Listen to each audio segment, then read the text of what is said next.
ফুল game প্ল্যানের কারণে টি-20 বিশ্বকাপে সেমির স্বপ্ন পূরণ হয়নি বাংলাদেশের, এমনটা মনে করেন সাবেক পেসার রুবেল হোসেন। এদিকে দেশীয় কোচদের গুরুত্ব দেওয়ার কথা বলেছেন খালেদ মাহমুদ সুজন।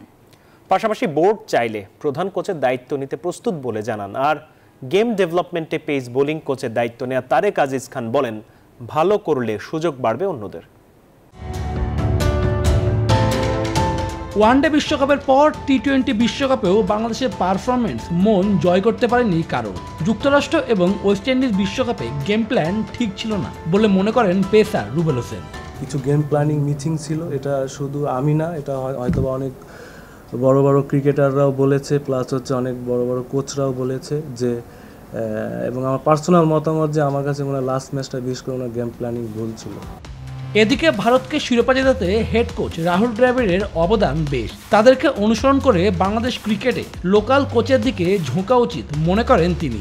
সেখানে খালেদ মাহমুদ সুজন কিংবা মোহাম্মদ সালাউদ্দিনের যে কাউকে দায়িত্ব দেওয়ার পক্ষে এই সাবেক টাইগার পেসারের। একটা কোচ বারবার তাকে আমরা রিকোয়েস্ট করে দেশে নিয়ে আসছি। আবার আমার কাছে পার্সোনালি মনে হয় যে হাতুড়া সিংকে নিয়ে বিসিবির ক্রিকেট বোর্ডের ভাবা উচিত। এর আগেও স্বল্প মেয়াদে হেড কোচের দায়িত্ব ছিলেন খালেদ মাহমুদ সুজন। বোর্ড চাইলে প্রস্তুত রয়েছেন দায়িত্ব নিতে। যখন থেকে কোচিং শুরু করি সেই খেলা ছাড়ার পর থেকেই, তখন থেকে তো আমি অবশ্যই স্বপ্ন দেখি যে বাংলাদেশ ক্রিকেটের একজন কোচ হব, বাট সেটা এখন নাকি পরে সেটা বলতে পারবো না।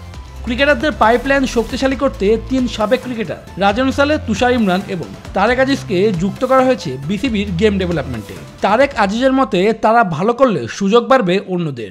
আপকামিং যারা আছে তাদের জন্য চ্যালেঞ্জটা জানাতে পারে, তো চ্যালেঞ্জ জানাতে গেলে অবশ্যই মাঠের ক্রিকেটটা লাগবে এবং সেই জায়গাটায় তারা নিজেদেরকে কীভাবে তৈরি করার প্রক্রিয়া, মানে আপনার ইনজুরি প্রিভেনশন ক্ষমতা, অনেক কিছুর একটা শিক্ষণীয় বিষয় থাকে।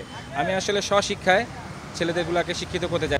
যদিও ফেব্রুয়ারি পর্যন্ত মেয়াদ আছে হাতুড়ুর, তবে বোর্ডের বেশ কিছু পরিচালক চান নতুন কোচ, আর সে কাজ শুরু করেছে বিসিবি।